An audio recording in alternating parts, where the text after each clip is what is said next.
In today's video, should you cut or should you bulk? Hey guys, what's going on? In today's video, I want to talk to you about your specific goal of cutting to get a little bit leaner or bulking because you don't feel like you have enough muscle. And the question comes from right here on my Instagram direct message. Remember guys, you can always send me your questions to my direct message. You can also comment below. I try to reply to every single comment I get. I go through there. YouTube has a nice tool to help me organize that. So yeah, I really appreciate the comments, the questions on the DMs. And if after all of this, you're looking for a free coaching consultation, I'll put that link in the first comment of the video. Okay, let me ask a question. So I fall into the skinny fat category. I'm 68 kilograms, 20 years old, 165 centimeters tall. I've been lifting for 3 months now, cutting calories down to 1,500 per day. I've lost muscle mass and at my wit's end, to be fair. I don't know if I should bulk, although I'm 5 kilos overweight, or I should keep cutting. If I keep cutting, I'll keep losing muscle. However, if I do start bulking, I think I'll gain weight. I don't know what to do. It's driving me crazy. Luca, welcome to my life. So Luca, I want to talk to you about a couple things regarding how to determine what you should do. The first and most important thing that you need to focus on is what makes you happy. I realized you started focusing on a little bit of fat loss and you realized that you didn't have as much muscle as you thought. Now, you said here you've been lifting for 3 months now. I've got some good news. This is a video of me posing after dieting down after maybe 30 years of training, okay? This is an ongoing process, and I promise you, even after 30 years of training, I still struggle with this from day to day. Now, a little bit less than I used to when I was young. I'm a lot happier in my body than I was when I was younger, but for years, I was constantly going through this bulk cut cycle. So I'm going to help you cut through all that bull crap and help you understand what's going to happen through this journey. First things first, you said you're about 68 kilos, about 145 to 150 pounds and about 5'5". So the first thing we got to really focus on is what should we be eating? A lot of muscle loss comes down to the approach you take in trying to lose body fat, okay? Resistance training is the process of trying to break the muscle down and build it back. But nutrition, your diet, is what's going to allow the body to do that. So if you have a poor approach to training or a poor approach to nutrition, then yes, you're going to be at risk for losing muscle when trying to lose body fat, thus leaving yourself in this skinny fat position. So here's my free calculator, prophysiquemacros.com. This is going to give you the evidence-based, research-backed approach to fat loss, the one that I use for my clients that win the World Natural Bodybuilding overall title, like Brian DaCosta here, or my clients like Daraja and Ari, who were in the top 10 at the Bikini Olympia this year. That's right, 2 of the top 10 in the world. The approach that I use with them is the same approach that I've used with myself over 15 years now when dieting down for shows. It's to lose fat while building muscle. That's right, I know it can sound controversial, but you can certainly, especially at 20 years old, build muscle while you're losing body fat, especially if you're over that 12 to 13, maybe 15% body fat mark for men, because you're still going to be getting enough calories to have high quality workouts and you're not going to be compromised hormonally if your macros are right, if you're breaking down your protein, your carbs, your fat properly. Now, if you're being very aggressive and just cutting out fats or just cutting out carbs, you're going to sacrifice muscle along the way, and especially if you're not getting enough protein. I always tell people that protein's a pretty easy number to hit. Just hit your goal weight.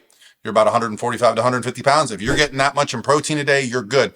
At 1,500 calories, like you said here, you're already at about 10 times your body weight in calories. That's when I start to worry. That for me is when my competitors are getting near stage lean. Calories might go below that for a period of time, but it's just temporary to get to elite levels of shredded, world champion levels, okay? Not just to lose a couple kilos, just to look a little bit better. We should not be having that much struggle.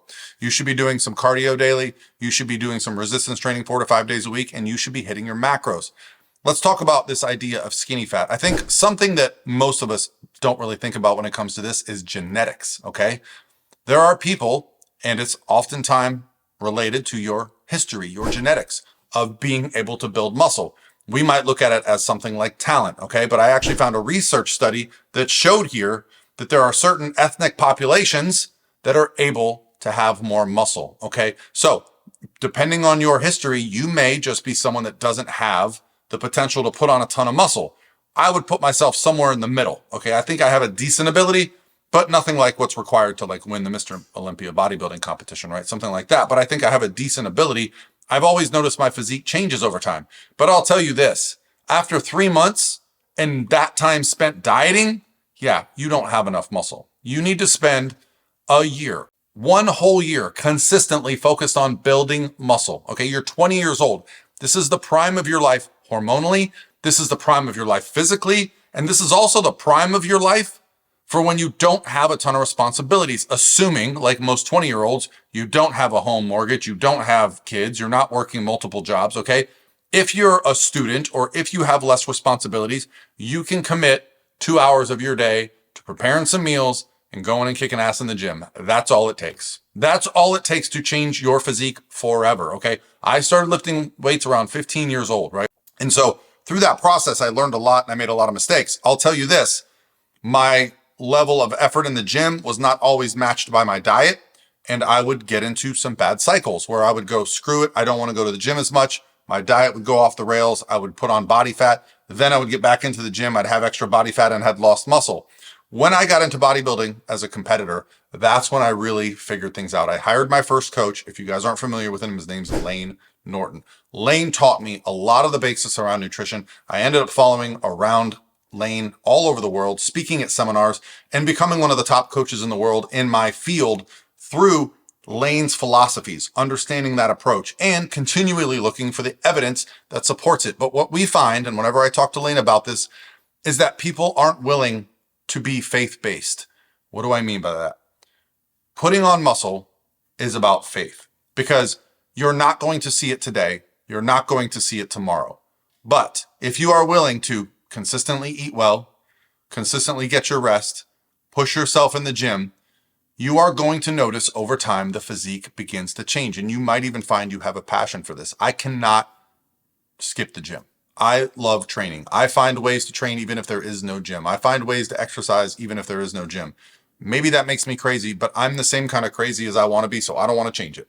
So the thing for you, if you really want your physique to look different, it can't be just about losing body fat all the time, okay? Because the body fat coming off is only going to reveal what's there. If there's low muscle, not a lot of density, it's going to be harder to add that muscle after you've compromised yourself with the fat loss phase. Now, the term bulk, I've done this. This is the real key to kind of enjoying the physique, is finding a way to not bulk and get uncomfortably fat, okay? Bulking for most of us just means eating like an asshole and lifting like a beast, okay? You don't need to do the first to do the second. You just need to eat well to support your training, okay? Now, of course, if over-consuming calories, putting on a lot of body fat, seeing the shirts fill out, seeing the scale go up, you'll even be stronger in the gym.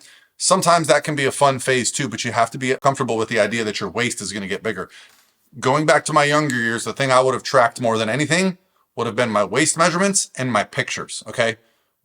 Don't laugh, guys. I'm old, but in the 90s when I started lifting weights, we couldn't take pictures of ourselves, right? So I didn't document everything I was doing. It wasn't until I became a bodybuilding competitor, hired Lane, and I was required to take pictures and send them to him that I started noticing like, wow, I don't like the way I look at 240 pounds. Okay, 230 pounds. Still don't like the way I look. I thought maybe I'll be on stage as a bodybuilder at 6'3" at 220 pounds. Nope. 210 pounds. Nope. 200 pounds. Nope. For me, when I'm winning overall titles, I have multiple pro cards. I've won an overall as a men's physique competitor, a classic physique competitor, and a bodybuilder. I'm always in the low to mid 190s, 192, 195. Okay. So getting 30, 40, 50 pounds over my competition lean weight, which is not a sustainable look, but it's, close to where I'm just basically pure muscle and bone. Getting too far away from that is not a place I like to go anymore. I like to stay here where I feel good and I feel strong and I'm between that 215 to 220 mark. If I want to diet down and look good for the beach, look good for a photo shoot, do a bodybuilding show, it's not going to take me more than a year. So finding the sweet spot for you where you feel good in your clothes, but you're performing, and don't try to cut for a period of time. Just don't get uncomfortable. This is how we determine our success. You can't determine what your success is going to be like based on genetics until you put in the work. And this is where I think a lot of people run into this, hey, what's my genetic potential for building muscle? Who knows? What's your potential for making money? Who knows? Until you go all in and put the effort into the gym and to the diet, you can't really know. And sometimes you got to be a little bit obsessive about it. And I think for me, that was really a fun period of my life where I was just obsessed buying the fitness magazines that they don't even sell anymore, taking my supplements, hitting the gym, making friends. Like, that was a great time in my life. And I still love that process. But if I could go back and understand that by just kind of controlling my macros, controlling my variables around nutrition, I could have put muscle on, because that is a slow process, without putting a lot of body fat on, because that is not a slow process. You can put body fat on very rapidly. Putting muscle on is a grind. It's an accumulation of muscle tissue over weeks, days, months, and years. If you think of it as just adding like grams of muscle monthly, what's really happening is you're breaking down that muscle and building it back better. That is a rate limiting step, and you can't rush that process. And I think that's why, I'm so happy at this point in my life to be 48 years old, a lifetime natural bodybuilder, because I put in the work when I was your age. At 20 years old, I had already been in the gym lifting for a few years, and that paid off later in life. And, you probably don't want to hear a speech from an old guy who's been doing this a long time telling you, but there's probably nothing more rewarding than the time spent improving yourself for the future. Think about what you want to look like in 5 years, 10 years, 20 years, 30 years. And I promise you that person is going to be grateful you did that. I'm grateful every day that I took that journey and that I was crazy. And, perhaps I was a little too focused on, maybe I was being too skinny or whatever it was mentally that just drove me to get in the gym. That's what's going to change your physique. Okay. Not just getting lean.